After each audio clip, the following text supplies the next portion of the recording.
What's up, everybody, and welcome back to the Virzi Effect podcast show. My name is Paul Virzi, and you guys are listening to episode 466. And my guest today on the show is because normally I'm doing these a couple solos, a couple of guests, and this is a guy I wanted to get on the show. He did the Virzi Effect a long time ago from his apartment in New York City. But this is a man that not only did I want him on the show, I am glad he is here. And when I say I'm glad he's here, I mean I'm glad he's literally on Earth, okay? Because he just went through an incredible ordeal, which we will talk about.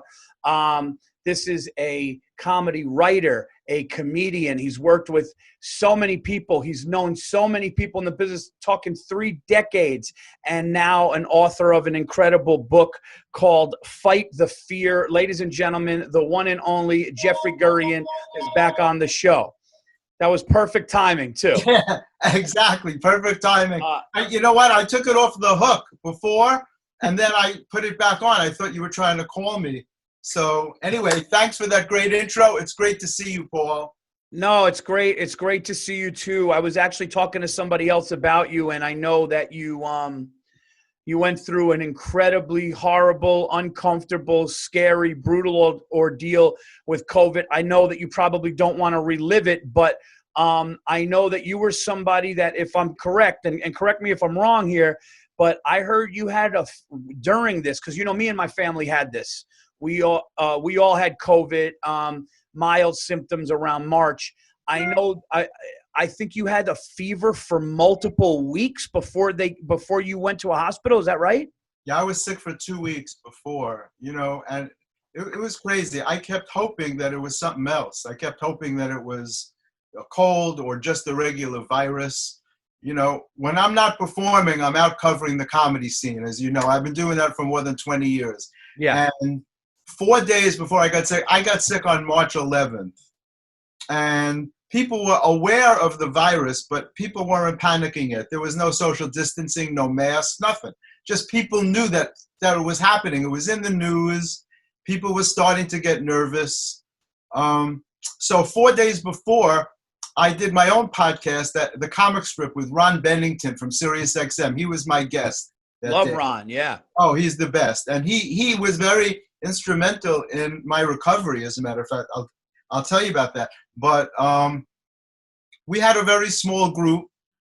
We were already thinking about the virus. It was just me and Ron and my team working on the podcast. I do it from the stage because it's such an iconic stage. And I don't know if you remember, but I wrote the book about the comic strip that Chris Rock wrote the introduction to, called Laughing Legends. And so that's kind of a home club for me. And Richie Tinkin, the owner, is a real close friend of mine. So he lets me do the podcast from the stage. So anyway, we're there. Everything's cool. The next night, I go to see Jerry Seinfeld at the 92nd Street Y to cover that show. He's doing a thing with Barry Sonnenfeld. There's like 600 people there. The place is packed.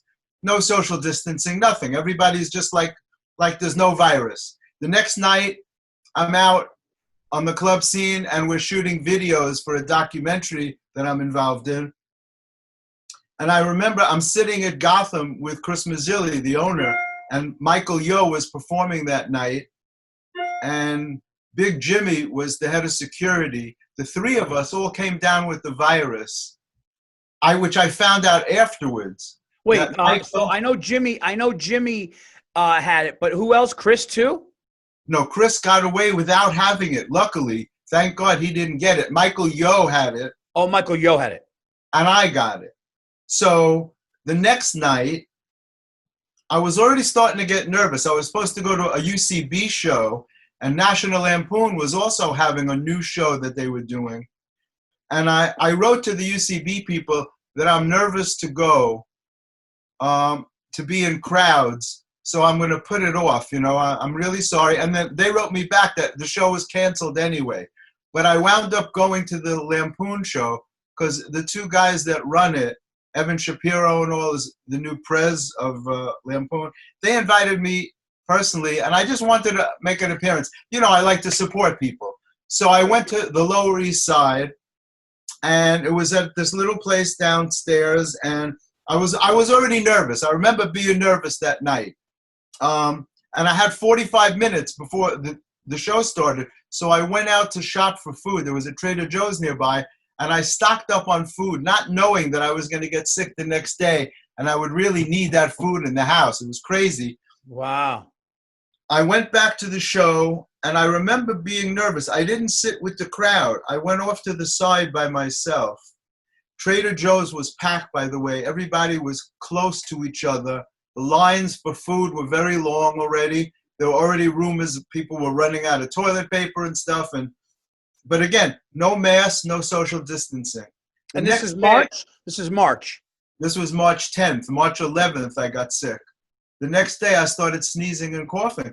And I thought it was just a cold.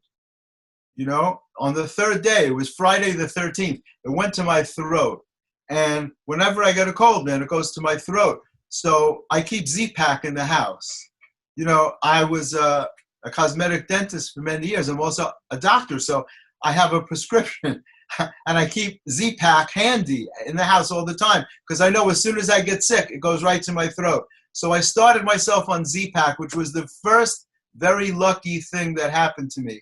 I didn't know that they were using Z-Pak and hydroxychloroquine to fight the virus. Sure. So I started getting sicker and sicker. And I stayed on the Z-Pak for 10 days. It's usually a 5-day course, but I stayed on it for 10 days. And I started running a fever. And I was nauseous from morning to night. It didn't stop. You know, usually when you're nauseous, you can throw up and it goes away, right? Not with this. I took Dramamine, which usually works for me when I'm nauseous. Nothing. Literally 24/7, I'm nauseous. I started getting full body pain, and I was getting chills. When I got these chills in the hospital, they had to put 4 blankets on me to stop my body from shaking. And how long were you in the hospital for? They only kept me for 4 days. By the time I went to the hospital, I was bleeding from my nose already. And, you know, I had called my doctor 6 days before. He said, you belong in the hospital. But I was afraid to go because I had a heart condition. And that put me in a high risk. Yeah. And everybody was saying, stay out of the emergency room because there's so many germs there. You could get sicker by going to the hospital. Yeah. But by that time, I had no choice. I don't know how I made it through that last night, Paul. I was so sick. I went out on my terrace. I was like, God, please, I don't know what to do anymore. I prayed to make it through to the morning. I was so depressed and so sick. My kids, you know, nobody could come to visit me. I wouldn't let anybody. So you're going through this whole thing alone. It must have been horrible for you because your family was there and you were all sick. But thank God you had minor symptoms. Yeah. I had to call 911 the next morning. I don't know how I got through. And they didn't just send an ambulance. They interviewed me on the phone because they were already overwhelmed with cases. So I told them all my symptoms, and they said, can you breathe? And I said, yeah, I'm still breathing. I didn't know that the Z-Pak saved my breathing. It's specific for your lungs. So it was just lucky that I stayed on it for 10 days. When they found out I was bleeding from my nose, the ambulance crew said, we'll be right there. And this is a little tip for people. I left my door open. I live in a big building. And if you ever call an ambulance and you can't get to the door to let them in, they have to break your door down. So I had the presence of mind to open my door.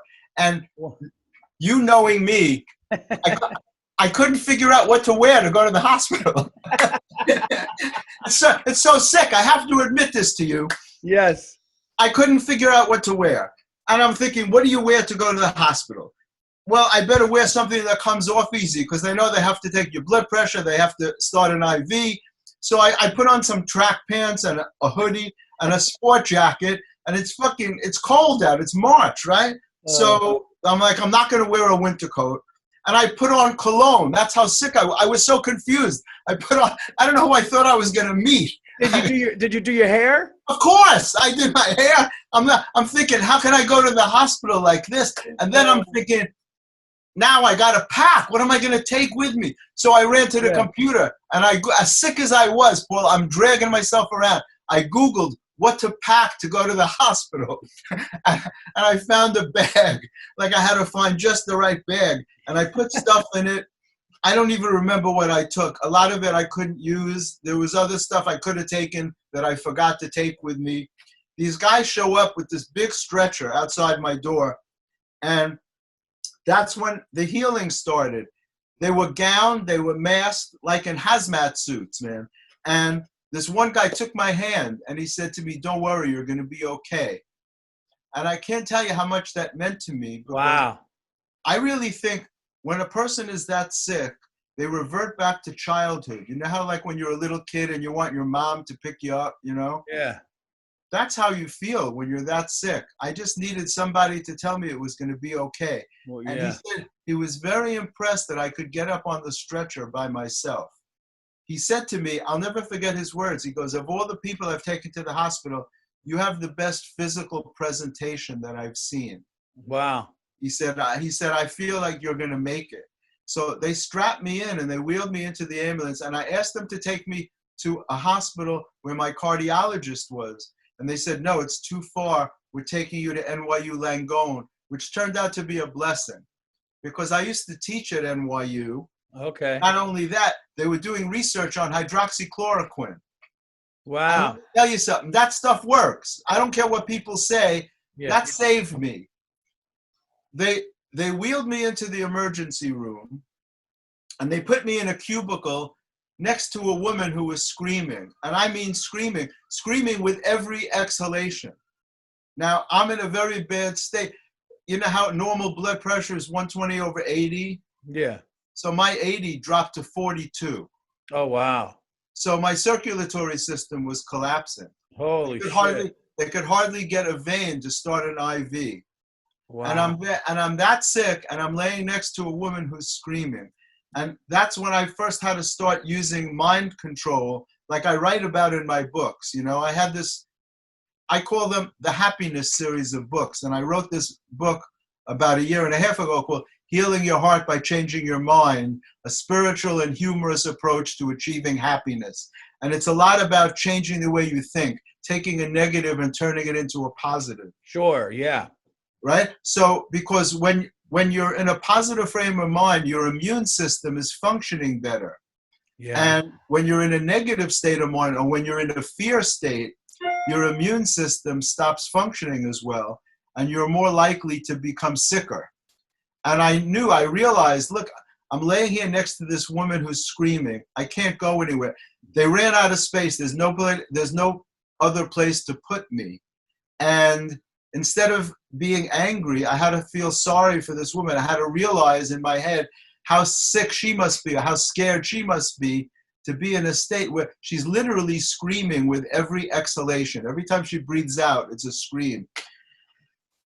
Well, that's really selfless of you, because it would be easy for somebody to be pissed off and go, "Hey, I don't need this shit. Like, I'm going through it." But what you did was you changed the thinking to go, "Let me try to put this poor woman," and you started to feel compassion and empathy for the woman instead of you being upset with it. Now, let me ask you real quick, Jeff, I don't mean to cut you off. Did you go on a ventilator or no?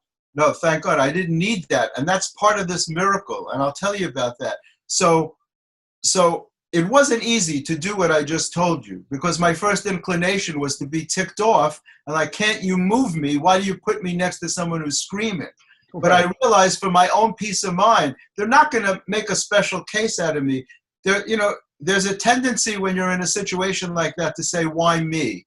Right? Yeah. Why this happened to me? But the spiritual approach is, why not me? Whoever promised you that your life's supposed to be perfect, that nothing's supposed to happen to you, right? Yeah. You know? So I had to do this in order to keep myself sane. So they finally came, and it was very hard to get attention there too. When they closed that curtain on your emergency room cubicle, you can't call anybody. They gave me a button to push, but it didn't work. So I was like yelling out for people to come into me, right? And finally they come in and they take a chest x-ray and they take an ultrasound of my lungs. And I was asking for a cardiologist because I was afraid it was affecting my heart. And they said, "We can't get one they brought in a pulmonary specialist, and he came to me. He said, "Look, I have bad news. You have COVID double pneumonia." And it shocked me. I knew I was that sick, but when you hear somebody tell you have COVID double pneumonia in the height of the pandemic, wow, it was like, it kind of shook me to the core. sure. And they were debating whether to send me home. They were actually debating whether to send me home because they were short on beds. And I was like, I can't go home, man. I've been home for 2 weeks already. I'm alone. I have nobody there. I can't function. So they said they found a room for me, and they put me in isolation for 2 days. They covered me with ice to bring down my fever. They put ice on my head and under my arms, which you would think would be uncomfortable, but it wasn't. It felt great. When they brought down my fever, man, it brought tears to my eyes. When they finally told me my fever had been like 102.4, and for 2 straight weeks. Yeah, for 2 straight weeks. Well, I was stupid. I had an old thermometer that my great-grandmother would have used in Russia. It was like one of those old stupid glass and mercury things that you have to shake down. I didn't even have a modern digital thermometer. They actually gave me one in the hospital because they felt sorry for me, right? I'm like, what kind of a moron doesn't have a thermometer, right? So but my temperature was fluctuating. It was 102.4. And so the second day is when they started me on hydroxychloroquine, and they gave me a double dose in the morning and a double dose at night. Normal's 200 milligrams. They gave me 400 in the morning and 400 at night, and zinc sulfate. And by the next day, I started feeling different already. They tested me. They took out my oxygen, you know, those cannulas they put in. Yep. Yeah. And my oxygen stayed at 95 to 96%. And they said that was amazing. And it was because of the hydroxychloroquine and the 10 days of azithromycin that I had already taken on my own, which again was pure luck. Wow. Pure, complete luck. You did that yourself for 10 days and by luck. Just by luck. I didn't know, because I always keep Z-Pak in the house. And because I wasn't getting better, my throat was still bothering me even after I was on it for 5 days. So I stayed on it for 10 days, not knowing that it was protecting my lungs and my breathing. Wow. I had no idea. So they tested to see if I could walk on my own. And I could. So they said, well, tomorrow we're going to have to move you. And they put me, I'm like, why do you have to move me? I'm just starting to feel better. They're like, because we need this room for sicker patients. So again, I had to keep reminding myself to be grateful that I'm getting better, that I'm okay. They put me in like a ward, or they put me in a room with 3 other men, all with the virus, all very sick. And that was a nightmare because we had to share one small bathroom. The man next to me was an elderly Chinese man who didn't speak English. And I thought he was dying. I never heard anybody choking like that before. I had to call the nurse for him because he was so sick. And he's laying right next to me and coughing into the air. And I'm like freaking out because it's my 3rd day in the hospital. And I'm like, there's no place they can move me. They're already putting people in the hallways. Wow. And so they told me, we're going to try to get you out of here tomorrow on the 4th day. Not because I was better, because I was well enough to recuperate at home. That's how badly they needed the beds. They didn't even have a pillow for me. My first day, I had no pillow. They wrapped up some rough blanket and put it behind me. And I wound up with a full body rash, which they didn't know yet. The rash was from the COVID, not from the blanket. They thought it was from that thing that they put behind me. Anyway, that 4th day, they told me they were sending me home. And I didn't want to go home, and I didn't want to stay because I knew going home I'd be by myself again, but staying was horrible because I'm in that room with these 3 other guys. One guy had to be rushed to a ventilator because his oxygen dropped from 93 to 80 within minutes. He was talking to a nurse, and his oxygen went like that. And they had to race to put him on a stretcher and wheel him out. So again, I was constantly fighting to keep my mind in a positive place. Yeah. And that Sunday, they weren't even sure they could find an ambulance to take me home. They said, we're going to get you out of here one way or another. And like 3:30 in the afternoon, an ambulance crew came for me. I never got dressed so fast in my life, Paul. I didn't care about my hair. I threw on my stuff. I'm like, let's go. And they strapped me in. They strapped me in like I have never been strapped in any place before. They strapped my arms to my side so I couldn't move, which I don't understand. And they put a mask. They covered my face. And I said, listen, just uncover my face, because if you wheel me into my building like that, they're going to think I passed away. I'm like, you gotta uncover my face. My doormen are going to freak out. So they opened the thing up, and then I'm joking with them on the way home. I'm telling them jokes. They wheeled me into my apartment. And when they saw all the pictures of the comedians, they wound up hanging out for about 20 minutes, asking me questions about every comedian that was there, you know. Until I was too tired to talk anymore. I said, listen, guys, I'm sorry. You can come back at another time. But I'm really very weak. I'm very weak. Right? So what I left out was the support of the comedy community was so amazing. Ron Bennington found out I was in the hospital, and he announced it on Sirius XM. And like on my second or third day, I started getting literally hundreds of messages from friends and listeners of the show and just people in general, Facebook friends. I was inundated with positive messages. I was too sick to answer anybody. I only texted my kids to let them know that I was hanging on, that I was doing okay, but I couldn't possibly answer. But I can't tell you how much that helped to know that so many people are thinking about you. Yeah. Right? Like, I'm a big believer in the power of prayer and the power of thought. And when so many people are directing their energy in one place, I really think that it has an effect. And it certainly did on me. Just know, you know, you go through life very often and you feel alone.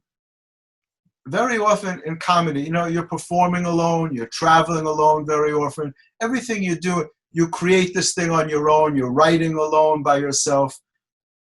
You can start to feel very lonely sometimes. You wonder if you're really connected to people, you know? And it's too bad that you have to get so sick to find out that people care about you, you know? Right. Because in general in life, we're not always, like, we all hug each other when we see each other, and that's a wonderful thing, I have to tell you. Because people, I haven't had hugs in like 6 months, you know? It's crazy. I don't even hug my kids when I see them. Yeah. Sometimes I hug them from the back. I say, turn around. I got to give you a hug. I can't stand it anymore. But you're going through COVID basically alone. Yeah. That's why it was so sad for so many elderly people that passed away, because they were by themselves and nobody could come and comfort them or anything like that. And so I was sick for a good 2 months when I got home. But I got great messages from our friend Bill Burr. Sent me the kindest message. Nick Kroll and John Mulaney and Jim Norton and Bert Kreischer. Gad Elmaleh called me from Paris to wish me luck and to send me love and healing energy. I remember telling Bill, dude, he's like, what happened? I said, have you heard what's going on? And we were putting messages on Facebook, but I got to tell you something, man. The amount of people, Jeffrey, that were talking about you. And I know because I remember saying to Bill, hey, did you hear about Jeffrey? He's going through it. And he was like, oh, really? You know, what happened? And all of us were talking about you and Jimmy. Jimmy, you know, at Gotham had, you know, I guess he did go on a ventilator. Yes, he did. And he and I spoke when we got out, because I believe he was in the same hospital. Oh. And we were in touch. Jenna got in touch with me first and told me how sick he had been. And then he called me and we spoke just before we both did some radio show together. Not at the same time, but we were both doing the same show. And I actually went back and I did a promo for the hospital because I was so grateful for them. I said, what can I do to help you? I made a donation, and then somebody from their office called me and said, would you be willing to do a video promo? I said, I'll do anything for you guys, because it was really amazing, the care that I received. The people were so kind. Everybody, from the ambulance people to the people that wheel you through the hospital, the nurses, the doctors. We didn't get to see that many doctors. They would only come in once a day. They were monitoring us from afar. But the nurses put their lives on the line. You know, when I was in isolation, they were only allowed one person in the room at a time because they were so afraid of how contagious it was. And a couple of the nurses sat with me and they took my hand and they said, "You're doing better. You're going to be okay. You're going to make it." Yeah. And I can't emphasize how much kindness means. You know, that message that Bill Burr said to me, I would be embarrassed to read it to you, but it was such a kind and caring message. Mm-hmm. And I got those kind of messages from all these people who ordinarily don't come across that way necessarily, but in a clutch, they really come through. And I can't stress enough how important that is, kindness, when you're that sick. So I had a neighbor that shopped for me. This woman, I said to her, "How did I deserve you? Where did you, like, how did you, you're an angel." And she goes, "You're helping me become a better person." Well, yeah, wow. That was They're like saints, aren't they? Yeah, it's amazing to me. She's a very wealthy woman who owns 4 apartments in my building. And I never expected that kind of care and treatment. My own the super of my building, went out to buy me medicine to see if he could help me. He went to CVS and with his own money bought me stuff and food and stuff. But this neighbor shopped for me literally for weeks because I couldn't go anywhere. And I had PTSD. I was afraid to leave the house. I was literally sick for 2 months. After I got home, I got sicker. I got something called pleurisy, which is an inflammation of the lungs. Jesus. And then all my glands swelled up. I was feeling one day like everything was painful under my arms and my neck. And like this virus has a lot of different kind of symptoms. Yeah. It literally took me more than 2 months to get better. And afterwards, I went for a stress echocardiogram because there are after effects from this virus too. Yes, with the heart too, yeah. Kidneys. And, you know, it sounds crazy to say, luckily I had a heart attack in 2015 because I was on blood thinners. Nobody knew that this virus causes blood clots. That's how Nick Cordero died, the Broadway star. Yeah, rest his soul, yeah. Rest his soul. First he lost his leg and then he passed away from blood clots. But in March, they didn't know about blood clots. Luckily, I was already on blood thinners. I never stopped taking them because I was afraid to stop. They told me I could stop, but I never did. So I've been on blood thinners for 5 years. So another lucky break that helped me get through that. It was really crazy. You have a charm. You have something there looking out for you, buddy. You know, was amazing was when you were sick. I remember you did something. I don't know if you remember this, but you did something very kind for me right before the lockdown. You saw me perform at one gig, and then you saw me at the stand, and you knew that I was going on at the stand and I was going late, and you go, "I'm going to stay and watch your set." You said, even though I saw you last week you might have saw me at the Patrice thing. I think that's what it was. You saw me at the Patrice thing, which was a phenomenal night. That was January 27th. Mm-hmm. And then you saw me again. I was at the stand, and you go, I know you're only doing 15 minutes. I'm going to watch again. And that was in February. So when I found out what was going on in my mind, I'm going, man, I really don't want this to be one of those horrible stories where you go, "Hey, I just saw him recently," you know, one of those things. And and then when and I just want the listeners to know. So if you're listening to this right now, when we say Jimmy was the other guy, his nickname is Jimmy Big Balls. Jimmy is the security guy, one of the security guys at Gotham Comedy Club. He's a heavy. And he was Lisa Lampanelli's ex-husband. Lisa Lampanelli's ex-husband, security guy at Gotham, remarried a great girl who's a singer. And there was news of him on ventilators, and there was news of Jeffrey, who I'm speaking with now, going through what he went through. And a lot of times people were saying, "You're not even going to know anybody with this shit. You're not even going to And then all of a sudden, when New York got walloped the way that it did, you started to say, not only do not only did I have it, me and my family had a brush with it, but now you're starting to have people that you know in the comedy community that you're very close with that are in hospitals at the height of this, at the scariest time. And with so many horrible things that we've heard in comedy, comedians dying and all these awful things. And now there's a pandemic and your friends are in the heart of it in New York City, which was the epicenter, right? The epicenter, exactly, the epicenter. And, you know, it's so weird because what you're saying is so right on point. I think most people may not know anybody who was sick. So to them, they're just reading about it and hearing about it on TV. It's not really real. But once you've experienced it, once you know someone, and again, thank God that you and your family got through it fairly easily. Yeah. But it's a beast. The virus is a beast. And if you're not lucky and you get it really bad, I mean, it's crazy. But back to what you were saying, I want to emphasize that I stayed to see you because you're one of those people that's a very kind and caring person. I've always liked what you do on stage anyway. But I like to support people that are doing good stuff, that put out positive energy, that are creative. And I would always stay to watch you perform. No, you've been nothing but, and it's funny, and I want the listeners to know. So Jeffrey has been writing a column, and Jeffrey writes and reports on stand-up. So you would see Jeffrey walking in the club. Now, the funny thing is, and I think we talked about this the first time, when I first saw you, years and years ago, you know, you had the hair and you had the suit and I'm like, who's that guy? You know, cause you know, he was a presence, you know, and you'd be like, who's that guy? And like, oh, you know, he writes, he kind of, and in my mind, because of all of the, and this is a really testament to the person you are. We always hear, no, no, no. This business is a bunch of no's, and then you get one or two big yeses, and it helps, but then it's no, no, no, or that person doesn't like you, or that book or that industry has a problem with you.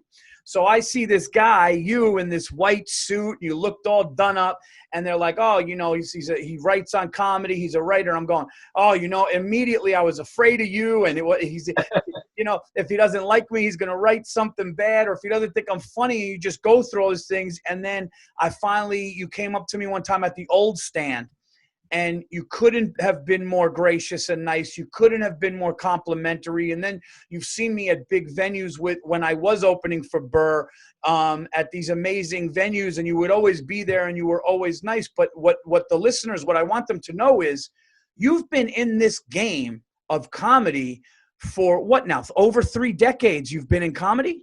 Over 4. over. I mean, I hate to say it. Yeah, I got started from the original Saturday Night Live crowd. I wasn't on the show, but Alan Zweibel and those guys got me started writing comedy in '77. And then I was writing for Rodney in 1980. Rodney was doing my stuff on The Tonight Show with Johnny Carson.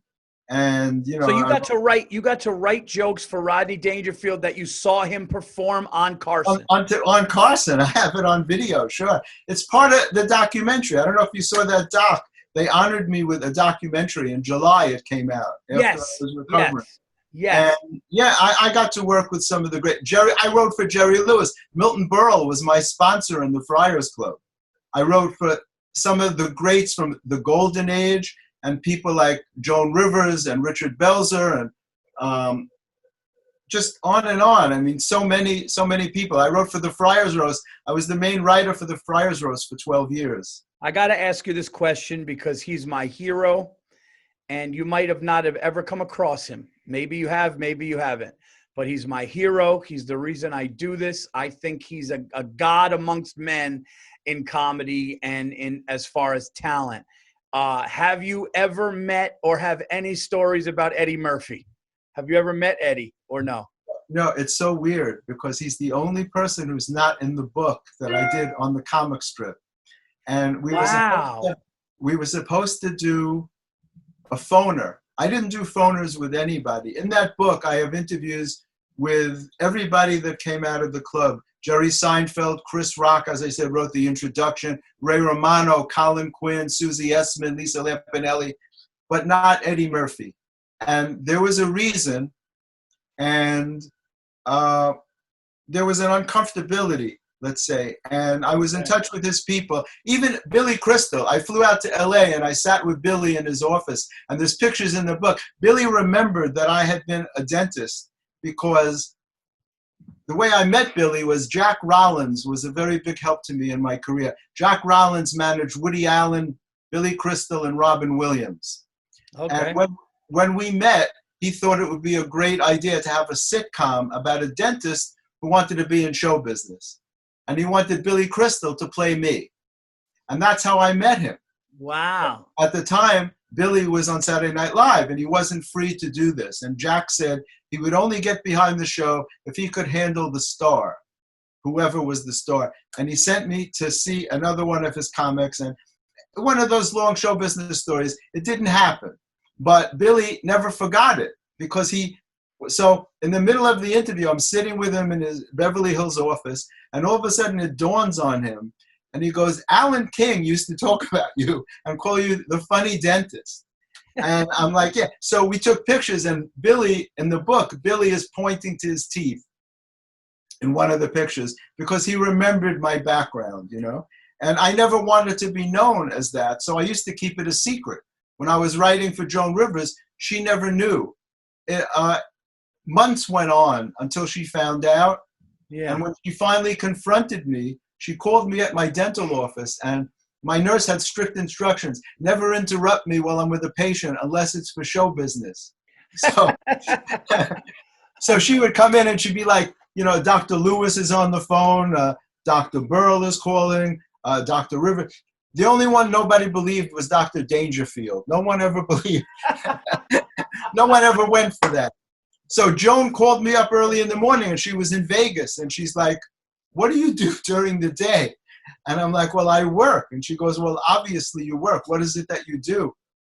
And I was like, is this concerning the vicious rumor going around that I'm a dentist?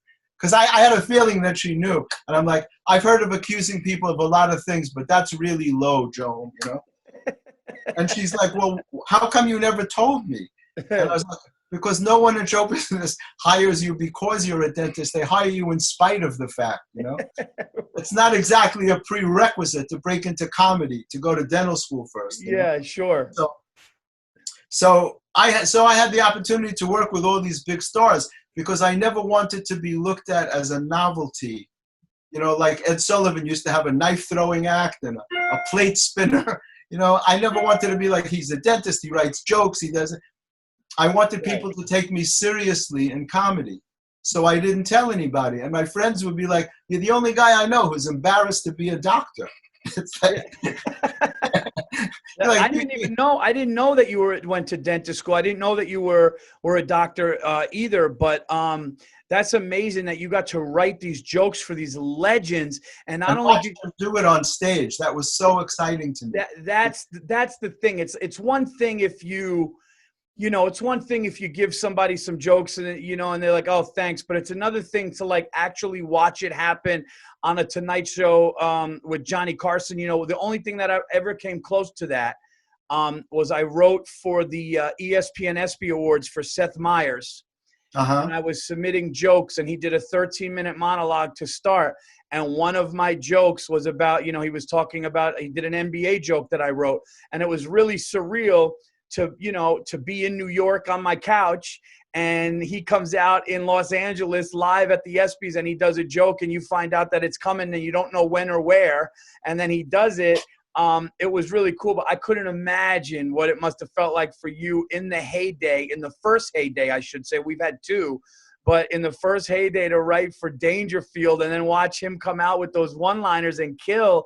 And you're like, now, were you, have you hung out with Rodney too? Like you guys? Oh yeah, all the time. I was in his apartment. As a matter of fact, when I went back a couple of years ago, I started performing at Dangerfield's again, and his original partner still owns the club, Tony Bavacqua. Mm-hmm. And I went downstairs. The club is exactly the way it was in the 80s. Exactly. Nothing's been changed. And I was sitting in Rodney's office, and Tony walked by. I was sitting in there alone, just reminiscing, just looking around. And Tony walked by, and he said to me, Jeffrey, I can picture you sitting in there with Rodney back in the 80s, writing jokes together. And I said, it's so cool that you said that, because It's so much more powerful than me saying to you, hey, Tony, remember when I sat here with Rodney writing jokes? Right. But he remembered it, and he said it to me. And yeah, I used to sit there with him, and Rodney would be in a bathrobe and pajamas, not even a fancy bathrobe and pajamas. He would just do that. And he would be like, hey, Jeff, what's the difference between Jews and Italians? And I said, I don't know, Rodney, what's the difference? He goes, they both take a leak in the sink, but the Jews take the dishes out first. Yeah. Oh man, he was amazing. He would come out with those I love the one where he said, my wife was such a bad cook, we prayed after the meal. She made alphabet soup, I spelled help. But he was a machine. You know, I don't know if I told you this the first time, I might have. But when I was a little boy and Back to School came out, I believe I was Back to School came out, I was probably around 9 years old. Back to School came out, and Rodney ended up, I think it was in 1987, did Radio City Music Hall. And my dad took me and my brother, and by the end of it, I was sleeping, but I remember vaguely the beginning, and I remember that Bob Nelson had opened because he did his football routine. Yeah. And then after Bob Nelson came on, who actually was a lawyer, I think, and then Rodney came out and did that, and it was just like, I remember the feeling there. And here's a really amazing thing. So my parents had a brutal divorce when I was 5 and my brother was 10. It was, visitations. Back then, the courts gave my dad 12 hours a week with his boys. It was brutal, So we would spend 8 hours with him on Sunday, and then we would eat dinner with him from about 5 to 8 on Wednesday, and that was it. So we go to see Rodney at Radio City. We would go to the movies all the time.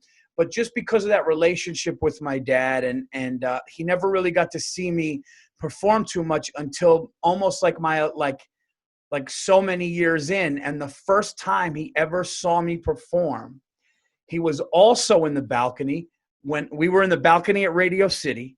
And the next time he sees me perform, first time ever, he's in the balcony watching me at Carnegie. And so the first time my father ever saw me perform was at Carnegie Hall in the balcony when me and DeRosa opened up for Burr. And I had that, and to this day, that's the only time my father has seen me live, because now he's down, he's older, he doesn't get the chance. But so it's amazing. But now me and you this is how crazy life is. Me and you are friends now, and I've grown in the business, thank God, and things are moving in the right direction and all this stuff. And you've still been in the business for so long. And I'm a little kid seeing Rodney there, and now me and you are friends, and you used to write those jokes with him. I know.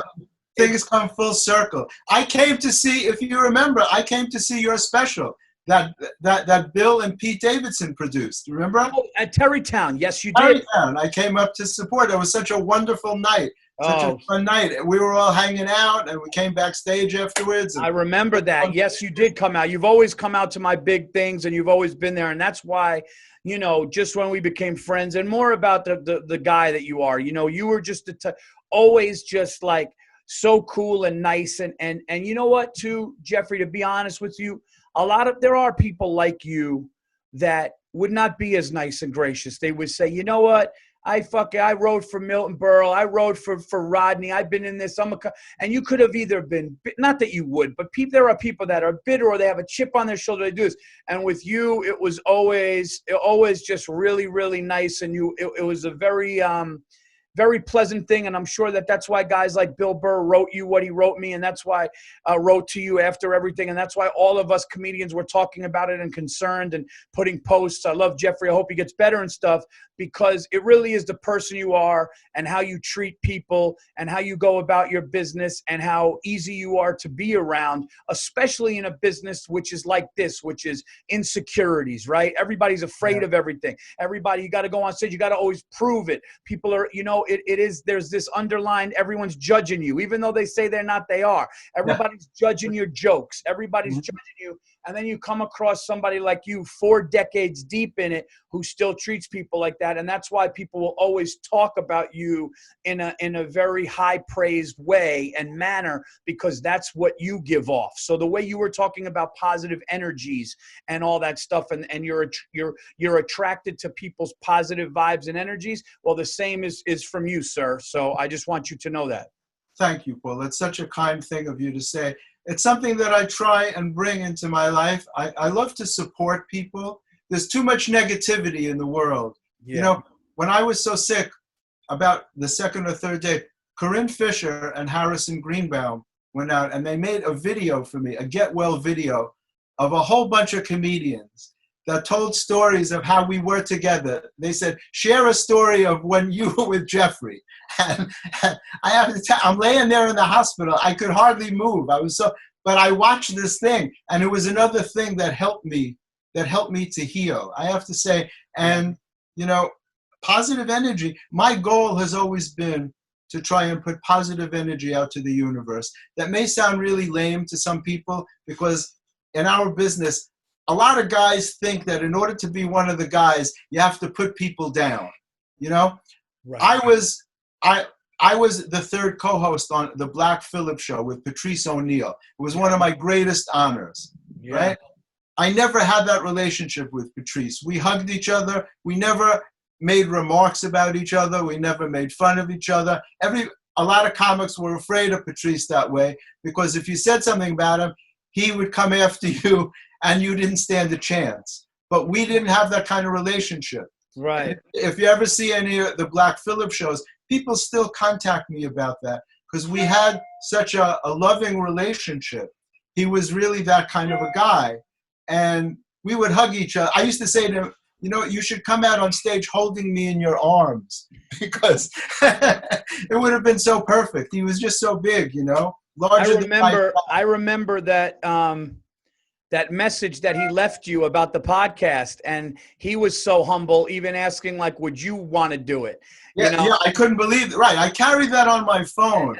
Yeah, I remember you showing me that and stuff, and it is the way that you carry. So, and here's the other thing about Jeffrey. Jeffrey, just so you guys, you have a little bit of like an Italian guy swagger to you, because you pull up in the white Jaguar, and I know you're an old school hip hop guy too. Absolutely. So you'd come up, and it was always like this nostalgia. I remember one time you pulled up, and I don't know if you were playing like.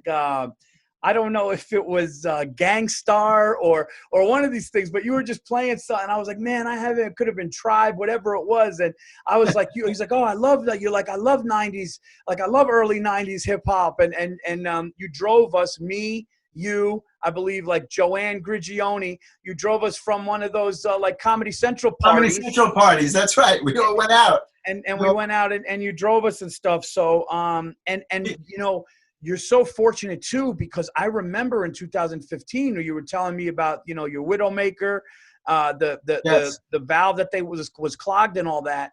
So, man, from 2005 till now, some of the wild shit that's happened, and you're still kicking. And by the way, for all the shit you went through, you look great. Oh, thanks, man. You want to know something funny? I was back on stage 5 days later, and I went up. I had a spot at New York Comedy Club, and Emilio goes, "What, are you crazy? You just had a heart attack." And I'm like, "Yeah, but it's hard to get a spot here." I'm like, "I don't want to lose my spot, man." It's like literally 5 days after I had a stent put in my heart, they said I was 95% blocked in my LAD artery, and I couldn't even process it. It was just so weird. The night before, I was at 3 parties. I was out with Ron Bennington. We were out celebrating something. And the next day, all of a sudden, in the middle of the day, I get a heart attack.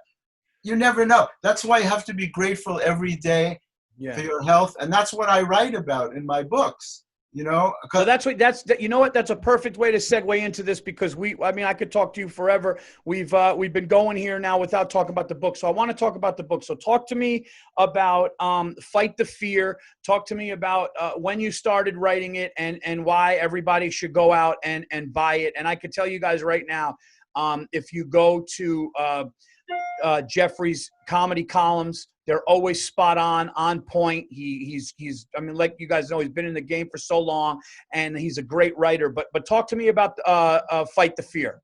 Okay, I'll show you the book cover first. It's called Fight the Fear: Overcoming Obstacles That Stand in Your Way. And I've been fighting fear all my life. I came from a very loving and supportive family, but for some reason I grew up with a lot of fears, and I always managed to confront them. As a kid, I was afraid of the dark. A lot of kids are afraid of the dark, but I remember very clearly making myself go in the dark, as scared as I was, to show myself that there was nothing there, because it bothered me that I was so afraid. My mother kept me in a crib till I was 6.5 years old. Can you believe that? Wow. 6.5 years old. My grandfather bought me a two-wheeler bike, and I remember climbing out of my crib to get on the bike. Wait, I got to turn this off. I'm so sorry. No, it's all right. Okay. I remember climbing out of my crib, which is insane. And I used to say that, why'd you keep me in a crib till I was 6.5? Thank God my sister was finally born. She said they needed the space. If my sister hadn't been born, I'd be in a crib now. It was crazy. So I had a lot of fears, and I stuttered very badly. I started stuttering when I was about 7 years old, and I stuttered through my 20s and beyond, through dental school even. I blocked so bad, I couldn't even say my name. And this is all because of fear. The stuttering was fear too? The stuttering had a lot to do with self-esteem and self-confidence, and it's why I wrote my first book. I have 2 books that I've written 7 books already, but the last 2 books are what I call the Happiness series. And I spent the last 20 years on the board of this group called the Association for Spirituality and Psychotherapy. And in 1999, I presented my work to these psychiatrists and psychologists, and they accepted my work, even though I don't have their training. As a dentist, many people clench and grind their teeth because of stress, and it causes a lot of physical symptoms that most people are not aware of, like migraine headaches and neck pain and back pain and shoulder pain and ear pain, facial pain, all kinds of body pain that people don't realize is coming from their jaw. And so I wanted to teach people who work with people who are depressed to look for these symptoms, because when someone is depressed, it's not enough to take pills or just go to a psychiatrist. There's also a spiritual approach. You have to go back into their past. Like the story that you told me about your brutal divorce that you went through. Those are the kind of pains that stay with us, and they stay lodged in your heart chakra. And as much as you get over them, they're still in there. So during the day, you can get little events that happen that are like triggers that make you think of something that remind you of that. Yeah. And you can suddenly feel sad for no reason. Yeah. You can feel sad because these little triggers come up. And it could be something like you see your kid and it reminds you like you didn't have that when you were a kid. Something, and it just happens automatically. It's because these events are in our cellular memory. And cellular memory is very interesting. It means that every single thing that's happened to you since you're born is still inside of you. So it's the reason you could hear a song you like and it'll remind you of the girl you liked in the 3rd grade. Or you smell a perfume and you're like, wow, my kindergarten teacher wore that perfume. Right. It's like a sensory deja vu. It takes you back. There's no thought involved. It's automatic. It takes you back in a second. So I realized one day I didn't stutter when I was alone. I only stuttered when I was trying to talk to somebody, which I was given the grace to figure out means there was really nothing wrong with me. You can't have a disability based on your location, right? If a man has a limp, he limps in every room of his house. He can't close the door and walk perfectly in a room by himself. It's a true disability. But if I could speak better when I'm alone, then it means I created this. It's in my head. There's something, There's really nothing wrong with me. So I was determined that I was going to cure myself because my parents sent me for speech therapy and no one was able to help me. And when I got to college, I made myself run for the president of the freshman class, which is, again, confronting fear. The fear that people don't like you enough that you could win an election, or the fear in comedy that you'll never be liked enough or that you won't be respected enough to to be successful in the comedy world. So I ran for president. I couldn't even say my name. I had to have other kids introduce me to kids I didn't know and say, hey, this is Jeffrey Gurian. He's running for president. Vote for this guy. Anyway, I won the election. I was the president of the freshman class, and I still stuttered. And it was a great lesson for me because it taught me that outside validation in life doesn't work. It doesn't matter how many people tell you you're wonderful and fantastic. It matters what you think of yourself, self-esteem and self-confidence. So I worked on myself for years, and as you see, I no longer stutter. Sure. And as an avocation, I work with stutterers from all over the world, and I teach them my technique of how not to stutter, how to control it with your mind. That's why I mentioned when I was in the hospital with COVID, I had to flip my mindset. Yeah. So I had to use this all through my life when I was afraid to go on stage, because I was a comedy writer for many years before I started performing.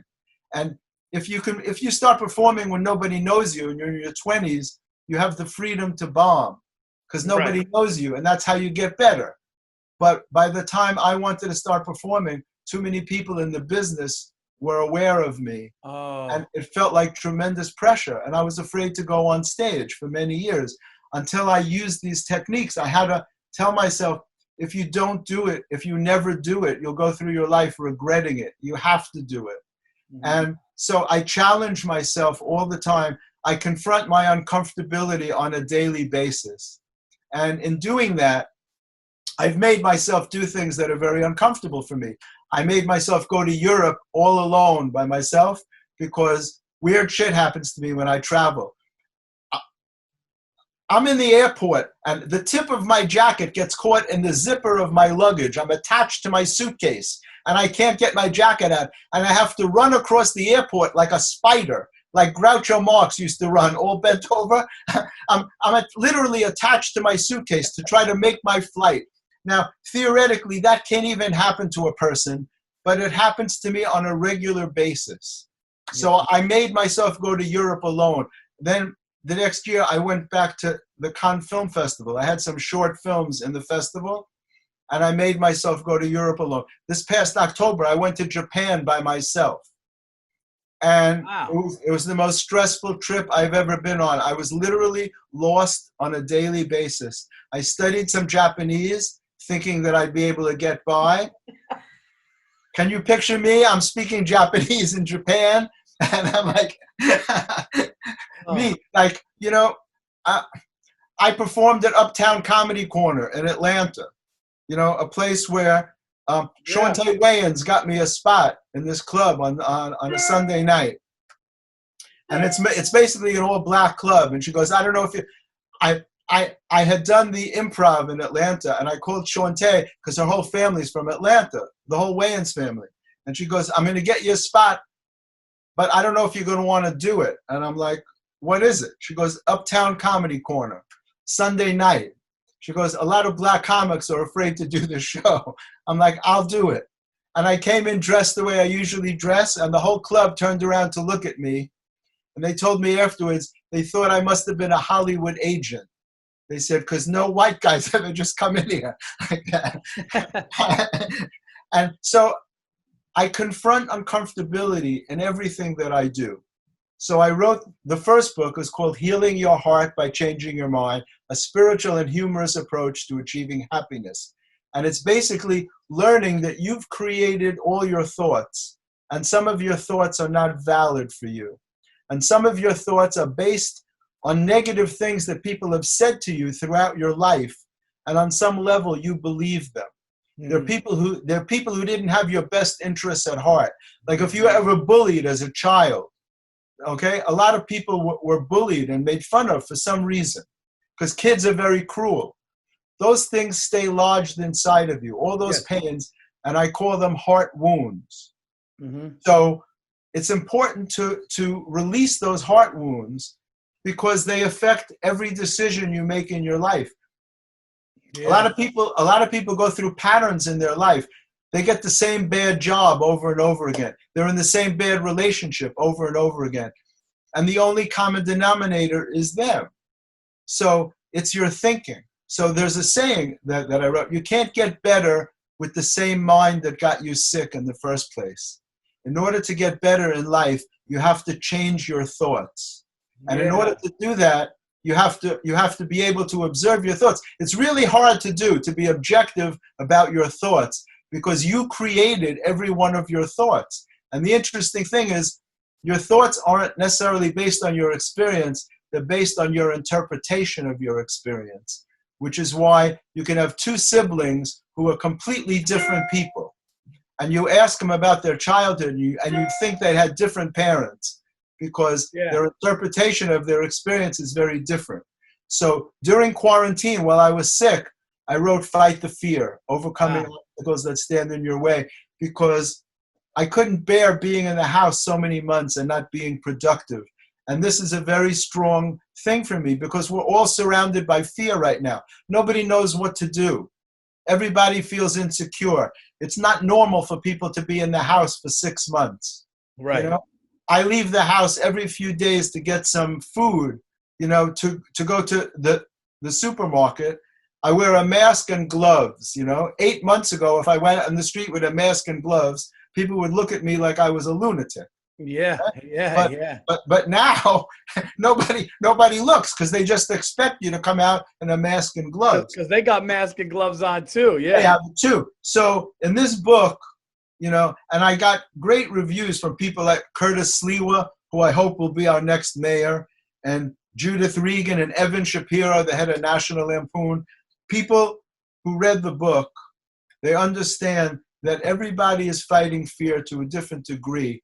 Fear is a bully. Fear is what tells you that you can't be successful at what you do. It tells you you're not good enough, you're not smart enough, you're not good looking enough, you don't have the right background. It wants to hold you back. It's the part of our mind, it's the subconscious part of our mind that creates fears and doubts. It's what told me I needed to stutter. And I had to say F you to that part of my mind. Because fear is a bully. And the same way that if you stand up to a bully, they usually shrink away. That's what you have to do to fear. So I felt that it was important to write a book like this. And there are so many chapters on each thing that I had to go through, how I had to confront the heart attack and just shrug it off. They told me to try to live my life like it never happened. So I got back on stage 5 days later to perform. You know, with this COVID thing, I try and do as much as I can to tell people about it so that they understand that it's real, you know? And I'm confronting my fear on a daily basis. And because I've been able to do that, I've been able to accomplish a lot of things in my life, but I didn't do them as comfortably as I could have if I didn't have to fight the fear. But you still, what's amazing is that you did still fight the fear, and, you know, everybody deals with it. Everybody has fear. I have friends that are much older than me and successful that have fear. And, you know, you bring something up that really made me think of, you know, I was always popular in school, and then I would move a lot. And then that was part of getting the acceptance in the new place, because I would be popular and I would play sports, and, you know, girls liked me and I was one of the popular kids. And then guess what? We're moving. And I remember I was so crushed when I moved that, like, I can't say that I got real bullied, but there were a couple times where I did get like bullied when I was new and I just didn't have the fight back in me. And then I'd build myself back up in that place, but that sticks with you, and it probably sticks with insecurity and why your insecurity and why we, you know, do what we do. You know, going on stage to make people laugh is definitely not a normal, you know, it's the hardest thing in the world, man, except for maybe brain surgery, but it's the hardest thing to do. We want acceptance. Yeah. You put yourself on the line, and, you know, it's like, there's this stupid saying that they teach us when we're kids, and you have little kids, so I hope you never say this to them. Sticks and stones will break your bones, but words will never harm you, which it's the furthest from the truth, because your words have power. All the bruises you got when you were a kid healed up a long time ago, but every single one of us remembers an incident or something that someone said that hurt our feelings. Yeah. And that stays with you, man. And so those are the things that we need to overcome. That's why I don't like when guys try to put each other down and they say, oh, I was just joking. And I'm like, well, I have a good sense of humor. What was the joke? I didn't really get it. You Right. know? Yeah. There's some guys, it starts when you're like a teenager. There are some guys that can't say hello without slamming you on the back. You know? They have to say, hey, how are you, man? And I was like, fine until I saw you, Yeah. Well, no, and it's funny. And then you start doing this and you get good at it and it's addictive and we realize that we are giving joy to people. And if we let the fear take over and we let the fear win, then we never get this opportunity to do it. And that's exactly what it seems like your book is about. So it is. Yeah. It's about achieving your goals, overcoming the fear so that you can be the best person that you can be and that you can achieve the things that are your dreams. They're there for you. They're there for everybody, but you can't let the fear stop you. That's the goal of the book. And it seems to be resonating with people. It was the #1 release and it was #1 in medicine and psychology and group therapy, a whole bunch of like psychological things that it was the #1 book in. It's been out a few weeks now and it's available on Amazon as an ebook and as a paperback. And for the listeners, I'm leaving it on special for $2.99 for a few more days for people who listen to the show. So if they want to check it out and they like ebooks, guys, here you go. I mean, it's right there. $3, and you're going to get a great book from a great man and somebody that I can tell you is as genuine as he sounds. What you see is what you get, and you did achieve your dreams and get through the fear. Please check out Jeffrey Gurian's "Fight the Fear" and also Comedy Matters article, right? The Comedy Matters TV. Check out my YouTube channel. I got everybody on there, including Paul, from Jimmy Fallon on down. It's youtube.com/Comedy Matters TV. I have over 2 million views, and it's like backstage interviews with every comedian that you love. And the other book is called what? The other book is called Healing Your Heart by Changing Your Mind. Healing Your Heart by Changing Your Mind. A spiritual and humorous approach to achieving happiness. They're both on the same page. Under the happiness series. If you go to Amazon and you look up one, you'll see the other. They're right next to each other. Guys, we're so happy, Jeffrey, we're so happy that you're healthy and back. And I can't wait till when I finally do see and give you a hug, it'll be a little extra tight. All right. Absolutely. For me too, man. It's so good to be on with you. Yeah, man. And I'll talk to you off this, but thank you so much for being here, guys. I really hope you enjoyed this. This is episode 466 of the Virzi Effect with my friend, the great Jeffrey Gurian. Until next time, I am out of here. Take care. Oh, guys, and check me out October 9th and 10th. I will be at the Wise Guys Comedy Club in Salt Lake City, Utah. And at the end of October, I will be at Providence Comedy Connection. Those dates will be on paulvirzi.com. Please check out and subscribe to the YouTube channel, and you'll see a clip of this and the whole thing on my YouTube channel as well. Take care, everybody. Thank you.